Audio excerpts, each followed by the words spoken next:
What's going on, guys? Boss Up P6 here, back to another video, and today I'm here to do my Raw review. Now, before I get into this video, a couple things I want to talk about. One, I do want to talk about something tragic that happened. A few days ago, we lost Foo Fighter drummer Taylor Hawkins. It really sucks because I actually do like the Foo Fighters. Dave Grohl's a really cool guy. And his side project that includes the whole Studio 666 thing, Dream Widow, that sounds fucking awesome. At least the songs I've heard.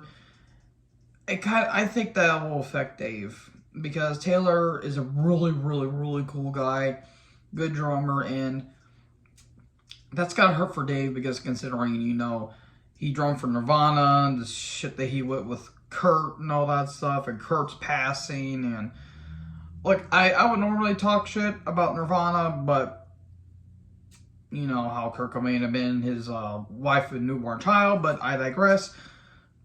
That's gotta hurt for Dave, but that one really sucks, folks.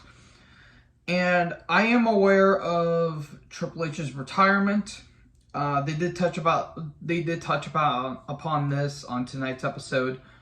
However I may feel personally about Triple H, the man left a hell of a career. Nearly 30 years. That's nearly as much as Taker's. 27 years. All gone because of a health scare. Good for Triple H. I hope him, Steph and his kids, you know, however I may feel about Steph personally, in the end of the day, they're all human beings. And that was very scary. The dude had viral pneumonia and was puking and coughing up blood for like months.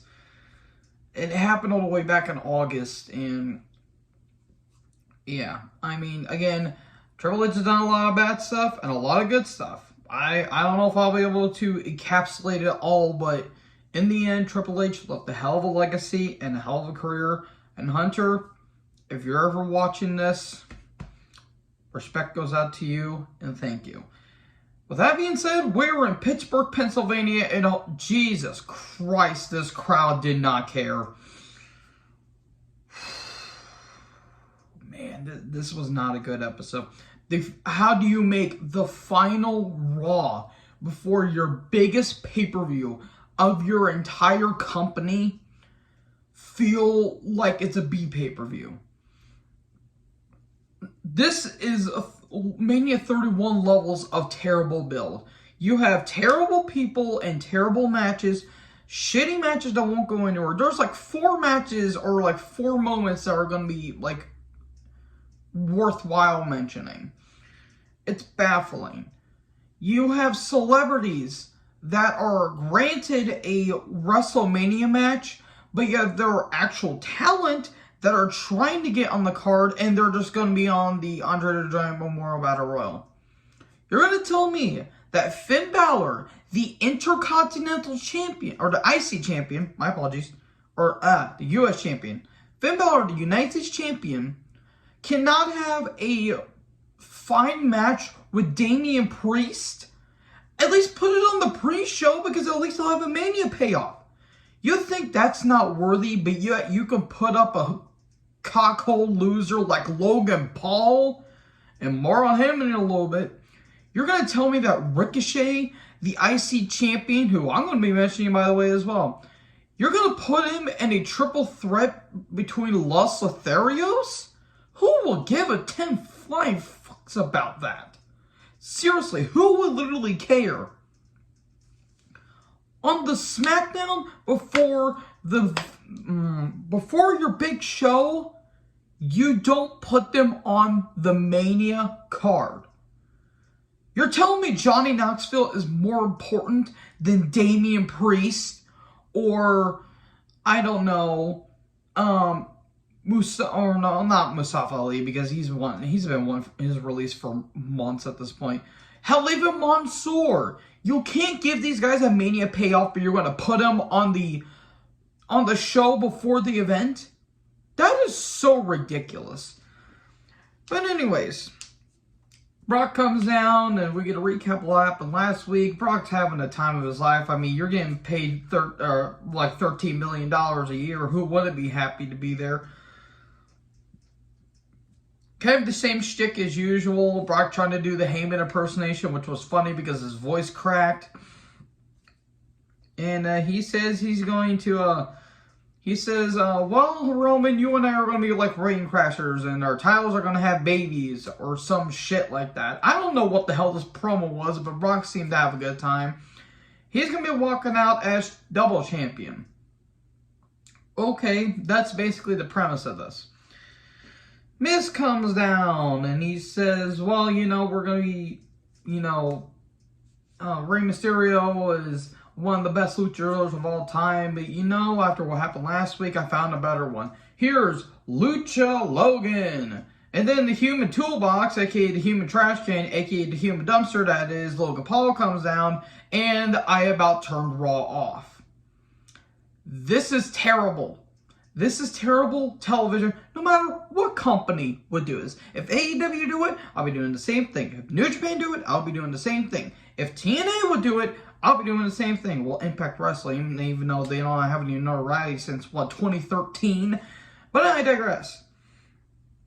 This is awful. This is awful. And considering that Logan Paul's a human piece of shit as well, who did not apologize because he wanted to apologize, he only apologized because he was forced to, and he was scripted shit. Not to mention his brother's an idiot, and his father is a creep. He made out with a minor while they were watching on camera. Prank or not, that is stupid and disgusting. And I curse the Paul family and all of everyone who thinks that they are good people. They're not. Off my soapbox there, folks. I'm just revving up the engine at this point. This is stupid. Very, very, very stupid. The Mysterios come down. You know you're bad when somehow I want Dominic Mysterio to kick the shit out of you. What? That is baffled. Like, nothing against Dominic. He's just not ready, in my opinion. They kind of brought him up a little bit too early, but hey, they're featuring him the way they should feature him, and then he's getting pinfall victories. Just turn the whole show off and just throw it away. And then Ray took on Miz. Well, before that, Dominic gets thrown out, but not Logan Paul. More the pity. So we get Miz versus Ray, and the match went about 5 minutes, and eventually you get Ray wins with the jackknife, and there you go. That's your plot there. And the Mysterios about hit a double 619 on Logan Paul, and if they do, I hope they kick the living hell out of Logan Paul. Veer's coming next week. If you save it up for next week, you kind of already spoiled the aftermath, but I digress. Rollins video package talking about how he's wanting to go to Mania and all the greats and all the accomplishments that he's achieved at Mania. He's won the IC title at Mania 34. He won the Universal title at Mania 35. He had the heist of the century and won the world title at Mania 31. And now he doesn't have a match. He's obviously facing off against Cody, folks. They're trying to sugarcoat it, but they're trying to hide the fact, oh, we have a secret guest. We have a secret person. Guys, we know it's Cody Rhodes. You might as well just put the person that Cody Seth is facing. You might as well put a stupid ass neck tattoo on. And you'll be getting figured out where it is. Seth's in the headquarters. Who was that receptionist he was talking to? I want to know her for reasons. I digress. She's hot. Anyways, she's he goes to Vince's office. This is a bad segment, by the way. Vince has a picture of a dinosaur fossil on his wall. Funny considering that Vince is actually a dinosaur. Sweet Christ, get the lemon pledge is what I said. Vince sounds horrible. I've heard 70-year-olds sound better than this. Rob Halford's nearly 80 and he sounds better than Vince here. Vince sounds rough. My God, he sounds bad. Vince, just go home. Just go home, please. Well, and Seth's like, what are you going to do? Fire me, sue me, ban me? No, you're going to WrestleMania. And you're going to find out who your opponent is when you get in the ring. Cool! And Seth's laughing and he's, circling around and all that stuff. Almost comes down. Almost takes on the Viking Raiders. Remember when War Machine were actually a good team and featured prominently, and now they're just being jokesters and treated like nobodies? Pepper's far remembers. Almost wins after a count out because he hits, Eric with the clothesline, and Eric looks like he knocked himself silly, and apparently they kind of rushed it, or apparently that wasn't the planned spot, but anyways, almost wins. I actually hope Eric is okay because that did look pretty bad. And then, Jesus Christ, almost tries to cut a promo. He tries. God bless him. Don't ever let him talk. But he says, I'm going to dominate people. Here's Lashley. He just had shoulder surgery. Is he a freak in nature or did he take the juice? Honest question. He's had the injury since Royal Rumble, and then he got taken out at, Elimination Chamber in a very dumb and contrived spot. And now all of a sudden he's back for Mania. I don't know if this is going to be good. But anyways, he's having like a bit of a, scuffle with Omos, and Omos just toss him around like a rag doll, and Lashley's not going down, and eventually shoulder tackles the Giant, and then Omos is pointing at the Mania sign. They're pointing at the sign, they're doing the thing. Okay, they're having a match at Mania. Cool. Don't really care, to be honest. Anyways, Reggie and Dana are backstage, and the show is immediately dead. They're getting married. Hooray! And then Tamina shows up. Man, a Snuka trying to ruin a relationship? Where have I heard this one before? And then Tamina attacks them. Tozawa shows up. He's in a tuxedo. And he proposes to Tamina. And Tamina, is, kind of grabbing him by the face. Man, a Snuka that is, willing to destroy a relationship or, try to self-destruct it. Again, where have I heard that before? And she's choking someone. A Snuka choking someone. Have I heard that before? Yeah, I'm going to keep making those jokes because nothing gets Tamina. Her father, Jimmy Snuka, is burning in hell. She says yes, they're getting engaged. This is retarded on so many levels. They leave, and then Truth is just there. Look, Truth can do comedy. I know he can do comedy. This is doing nothing for nobody. Who was this for? Honest question. Here comes Reigns and the Usos and Paul Heyman. Man, you look at Paul Heyman in 2012 and you look at Paul Heyman now, you can see the obvious difference. Paul, I love you, buddy. For the love of God, at least shed the pounds. You are starting to scare me a little bit. You look like a modern version of Alfred Hitchcock. Seriously, I'm getting pretty worried. It's typical Roman shtick, how he's, there's one thing I haven't done yet, and that's beat Brock Lesnar at Mania, and that's always pissing me off, and he says, remember how you made me bleed, and he actually did busted up Roman pretty bad at Mania 34, and I bled all over through New Orleans, and he talks about how, I'm in needle mover mode, and I'm in God mode and all that stuff, and this is a pretty good promo by Reigns, and he's talking about how my children didn't know me, my wife wanted me to quit, my father said the same thing, and he says I'm gonna whip Brock Lesnar's ass, I'm gonna be taking the titles with him. Okay, again, typical promo shtick, but you know what, it was pretty good. And then we get a recap of the Carmella and Zelina shabacle. Good. That's why we need more of this stupid bullshit. And then Mela and Vega are backstage. And then the actual stars, Natty and Baszler, show up. And they're like, oh yeah, how about that attack last week, huh? That didn't... Try and see what happens this time. So anyways, we get Naomi, Banks, Rhea, and Liv. Jesus Christ, yes please.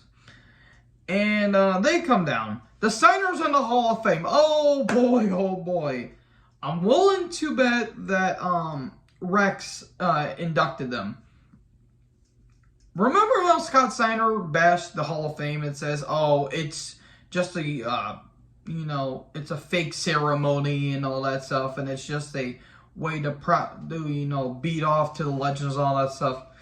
I bet that Scott Steiner's kind of eating his words. Look, the Steiners honestly deserve to be in the Hall of Fame, but looking at what Scott said, I mean, I guess time heals all wounds, but I mean, for God's sakes, it's right there, man. It's right there. Good on Rick and Scott, though. The Steiners are one of my favorite tag teams. They'll kick you in the teeth and you're going to swallow your teeth, whether you like it or not. But man, Scott Steiner, Jesus Christ. Like, Scott has he really hasn't had any filter since, 1999? And it's just been uphill. It's been uphill and a decline for the past 15 years. But, okay, yeah. So anyways, Rhea, Jesus Christ, Liv, oh, damn it. Naomi and Banks took on Shayna, Natty, Mella, and Vega.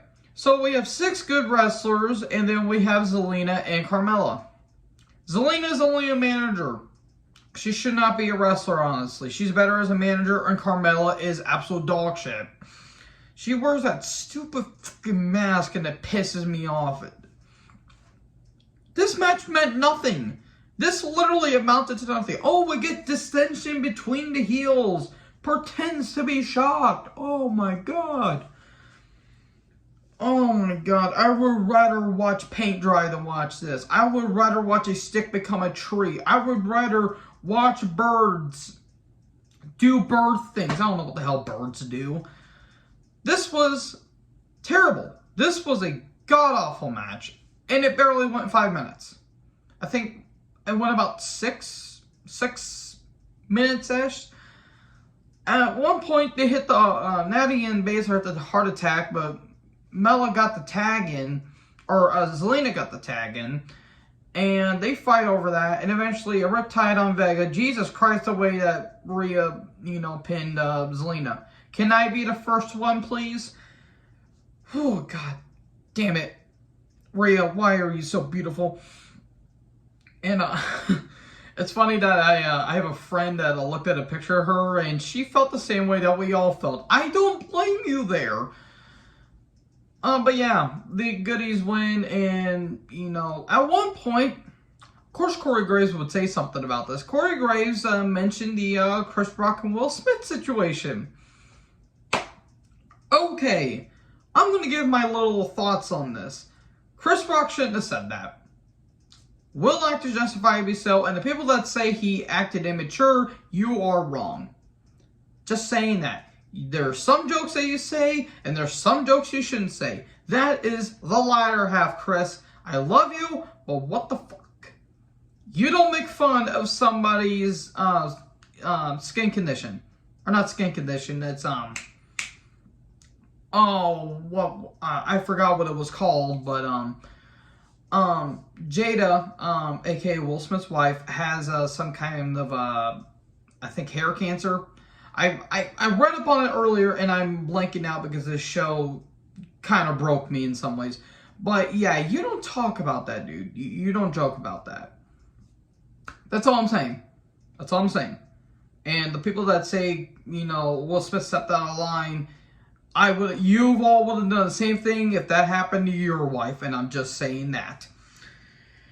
Oh, and we were only an hour and 20 minutes in.